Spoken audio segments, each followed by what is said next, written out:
says that as part of his responsibilities, he met with Ambassador Chris Stevens every single day between February, when he arrived, and August, when his team left, so they could try to figure out how to keep folks safe at the consulate. And he told CBS News it is unbelievable to him that the State Department decreased security in Libya when they did, because he says he showed them how dangerous and volatile and unpredictable the entire environment in Libya was, with at least 13 security incidents before September 11th, backing up his case. Now, this is all part of a U.S. government-wide investigation into the terror attack, and we heard from the Secretary of Defense, Leon Panetta, about the status of that investigation and about the arrests of 2 Tunisian men in Turkey in connection with the attack. And he said yesterday it's just too soon to tell if these arrests, these men, are connected to al-Qaeda. We're doing everything possible to make sure that we go after those who are involved in the attack in Libya. As the President has said, our goal is to make sure that we bring those involved to justice. Thank you. Mr. Nordstrom. Good morning, Chairman Issa, Ranking Member Cummings, and other distinguished members of the committee.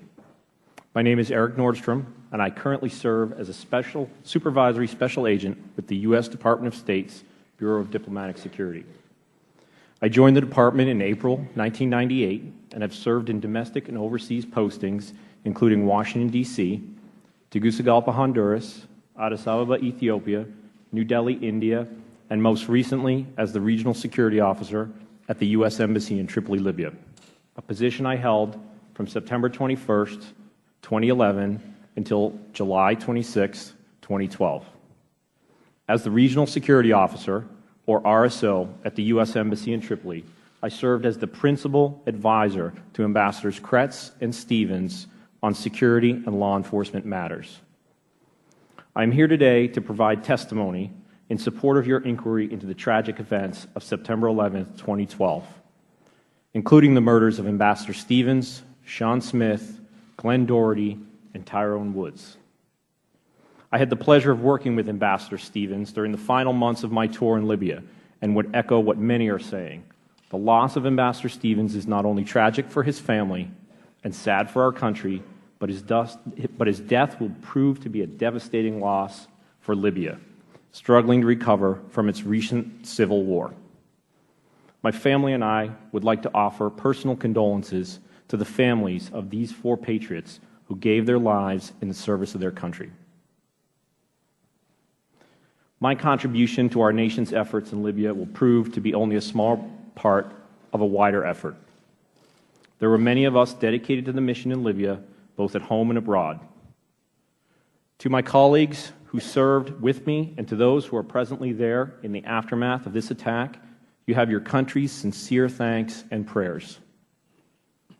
Let me say a word about the evening of September 11th. I had not seen an attack of such ferocity and intensity previously in Libya, nor in my time with the Diplomatic Security Service. I'm concerned that this attack signals a new security reality, just as the 1983 Beirut Marine Barracks bombings did for the Marines, the 1998 East Africa Embassy bombings did for the State Department, and 9/11 did for our entire country. However, we must remember that it is critical that we balance our risk mitigation efforts with the needs of our diplomats to do their jobs. The answer cannot be to operate from a bunker. Arriving in Tripoli in the midst of the Libyan civil war, it was immediately obvious to me that the post-revolution Libya was a weakened state, exhausted from their civil war and operating under fragmented and paralyzed government institutions. They were barely able to protect themselves from armed gangs, Gaddafi loyalists, or roving militias.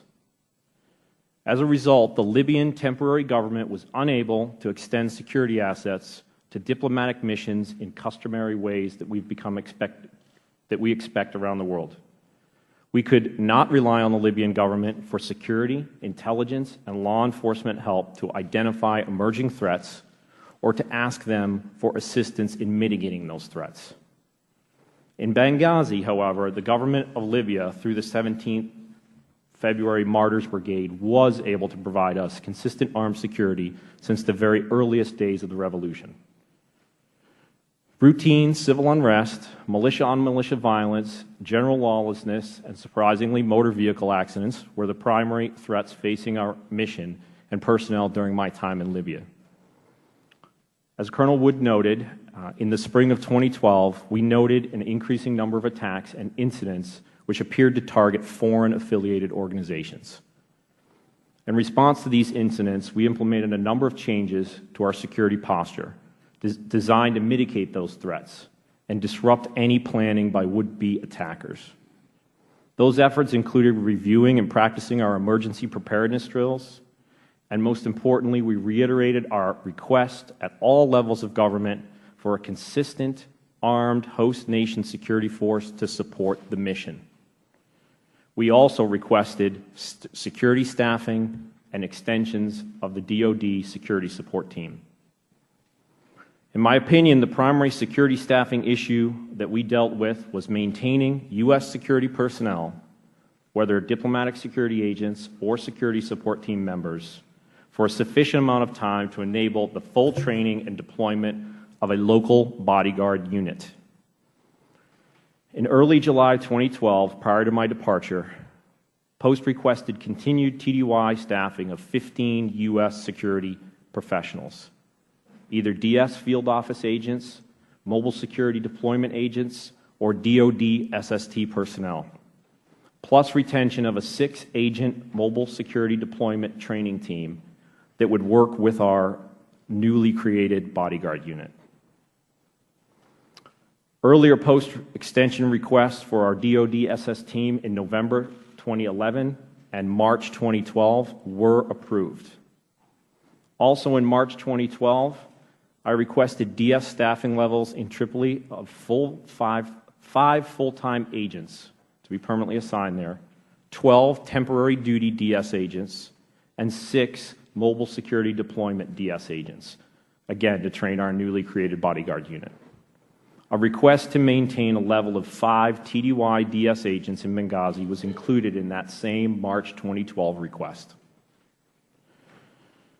Our long-term security plan in Libya was to deploy an armed, locally hired Libyan bodyguard unit. Due to Libyan political sensitivities, armed private security companies were not allowed to operate in Libya. That was the case under Gaddafi, and that was the case under the Free Libya. Our existing uniformed static local guard force, both in Tripoli and Benghazi, were unarmed, similar to our local guard forces at many other posts around the world. Their job is simple. It is to observe, report, and alert armed host nation security or armed response forces, possibly DS agents if that's the case. The use of local nationals as armed bodyguards is a routine practice in the department, and we often do so to comply with the local firearms regulations of the host nation. Local nationals provide us with continuity, local expertise, threat awareness in their community, and language and cultural skills. I'm confident that the committee will conclude that officers and employees of the Department of State, Diplomatic Security Service, and Mission Libya conducted themselves professionally and with careful attention to managing the people and budgets in a way that reflected the gravity of the task. I'm proud of the work that our team accomplished in Libya under extraordinarily difficult circumstances. The protection of our nation's diplomats, our embassies and consulates, and the work produced there is deserving of the time and treasure invested. I'm glad to further discuss my experiences and hope it provides beneficial to the committee, the State Department, and my fellow DS agents who are protecting and advancing U.S. interests abroad. Thank you, Mr. Chairman and members of the committee, for the opportunity to appear before you today. May God bless our country as we work towards peace in a contentious world. I stand ready to answer any questions that you might have of me. Thank you. Ms. Lamb. Begin with the news of the day. Were the Americans under attack at the consulate in Benghazi, Libya, denied requests for help during that attack? And is it fair to tell Americans that what happened is under investigation and we'll all find out after the election? Well, the election has nothing to do with 4 brave Americans getting killed and us wanting to find out exactly what happened. These are folks who served under me that I had sent to some very dangerous places. Nobody wants to find out more what happened than I do. But we want to make sure that we get it right, particularly because I have made a commitment to the families impacted as well as the American people. We're going to bring those folks to justice. So we're going to gather all the facts, find out exactly what happened, and make sure that it doesn't happen again, but we're also going to make sure that we bring to justice those who carried out these